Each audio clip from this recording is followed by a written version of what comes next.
This video is brought to you by Skillshare. Stay tuned to find out more.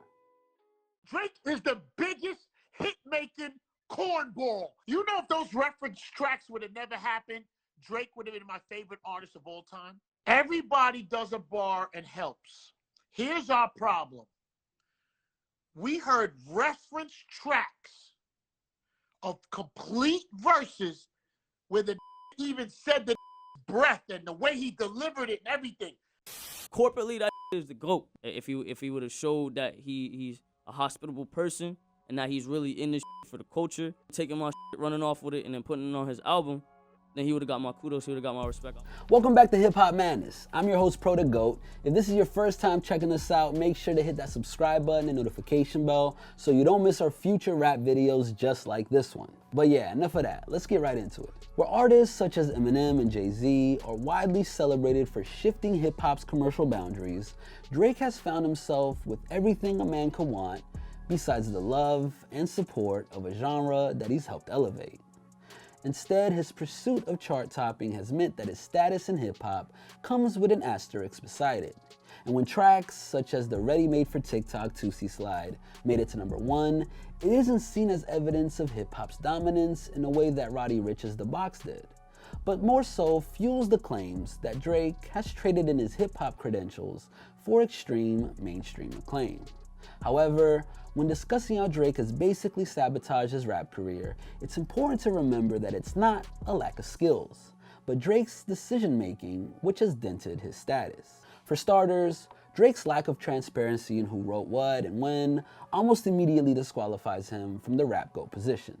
Within a genre that thrives on authenticity, Meek Mill's claims that Drake enlisted ghostwriter Quentin Miller to pen his verse on Rico sent shockwaves through the hip-hop world. Commercially though, the fallout from the news didn't impact Drake, and he's only gone from strength to chart-topping phenomenon. But in hip-hop circles, it's a blemish that weighs heavy, even after he emerged victorious from his beef with Meek Mill. During a recent appearance on $1 Million Worth of Game, Funk Flex explained how, despite personally feeling that Drake's talent outweighs Jay Z's, the stigma of the ghostwriting scandal and the fact that it wasn't an isolated incident has seriously hurt him. Drake is the biggest hit-making cornball. You know, if those reference tracks would have never happened, Drake would have been my favorite artist of all time. Everybody does a bar and helps. Here's our problem. We heard reference tracks of complete verses where the even said the breath and the way he delivered it and everything. Me and Drake, we practiced that verse in the room already. He didn't need the BlackBerry because we practiced it in the room first with no BlackBerry. So when the camera came out, he pulled out the BlackBerry. You want to know why? Because as a rapper, if you look at a guy with a BlackBerry, you go, oh, he must have wrote those words. Taken solely in its context, Flex's anger over Drake could be seen as just one man's opinion. But when viewed in the larger scope of hip-hop, it's consistent with a tendency to omit Drake from top 5 conversations. And for the most part, this situation has been birthed from Drake's own career moves that, rightly or wrongly, have always placed hits over upholding hip-hop tradition.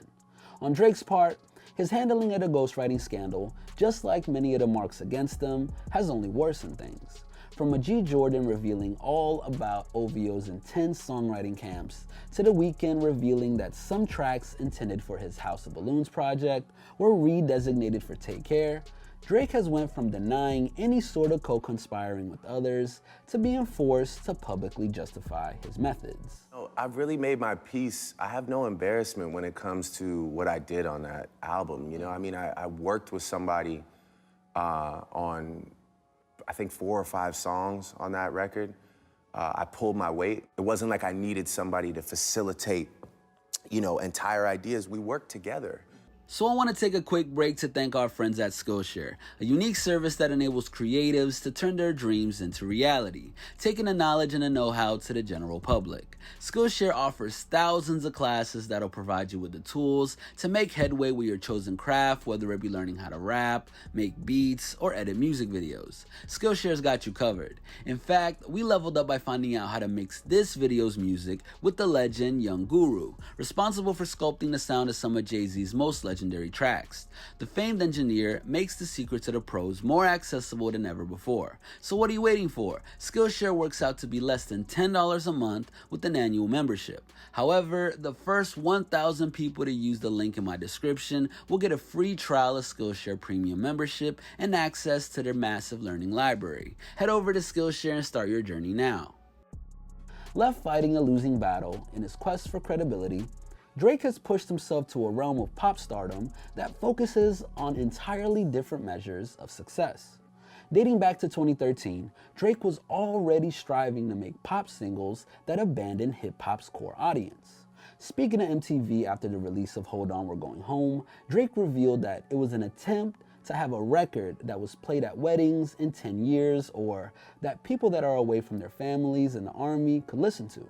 Something that just has timeless writing, timeless melody. But although this track was likely just an experiment, the reception that the track received actually helped set a course for a more financially lucrative, but ultimately less celebrated hip-hop career path. And when you've put your all into a project only to be overshadowed by the man who's become hip-hop's crown prince, what other recourse do you have than to follow the bag? In October of 2012, a young Dr. Dre protege by the name of Kendrick Lamar released his major label debut, Good Kid, Mad City, to the sort of widespread critical acclaim that even then had never happened in Toronto's finest. Despite Drake being featured on the project and giving it a boost commercially, the praise that the album received in regards to its clarity and vision seemed to light a fire under Drake and led him to create what he felt was his masterwork in response on Nothing Was the Same. The music I'm making is more concise, more clear. I've been able to get my thoughts across a lot better on this album, he said of the project prior to its release. Take Care is a great album, but I listened to it and I realized where I could do better, and I think I've done better on this album. Later, in the wake of the project's release, Drizzy doubled down on championing the record that seemed, above all else, above all others, like his baby. I do have the best album of the year, though. I will say that. I think I just have one of the best bodies of work of the year. I worked hard on that thing, man. I like it. Yeah, I'm proud of it. But sure enough, when Macklemore was misguidedly awarded the Best Rap Album at the Grammys that year, he didn't feel the need to text Drake and apologize. Instead, he publicly told Kendrick Lamar that he felt Good Kid, Mad City had been robbed, enraging Drake in the process. And when Drake had won that same Grammy on his previous effort for a record that he saw as a subpar one in comparison, logically, the combination of the praise that Kendrick received and the dismissal of his own attempt to make an enduring long-form statement told Drake, from there on out, that he should scrap his pursuit of a classic and focus on catering to the lane where he excels at, making trendy commercial music. And even though he's the undisputed king of hits, he's achieved this in a way that's further isolated him from hip-hop's faithful. Through what many see as Drake's willingness to bite other rappers' sounds or ride other waves, many fans and artists have reached the point where it's easy to admire what Drake's achieved, but a lot harder to like how he did it. Accused of stealing all of the UK grime sound to Drum's cha-cha beat, the idea of the Canadian superstar underhandedly taking other artists' sounds is generally regarded as another example of how he has no central identity other than that of a hitmaker.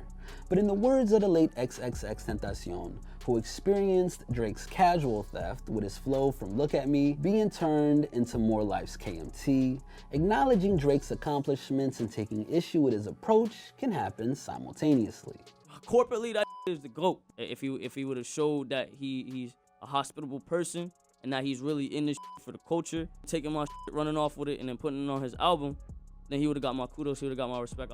Left feeling like the OVO leader takes without properly compensating artists he borrows from, this unease about Drake isn't confined to a new generation that's naturally rebelling against its elders, or even sparked by Drizzy's unwillingness to grow up gracefully. Instead, it was a veteran of the game that managed to put the final nail in the coffin of Drake's rap career as we know it and left them with no road back. Over the years, Drake had snuck enough street talk into his verses to suggest he wasn't the one to be tested.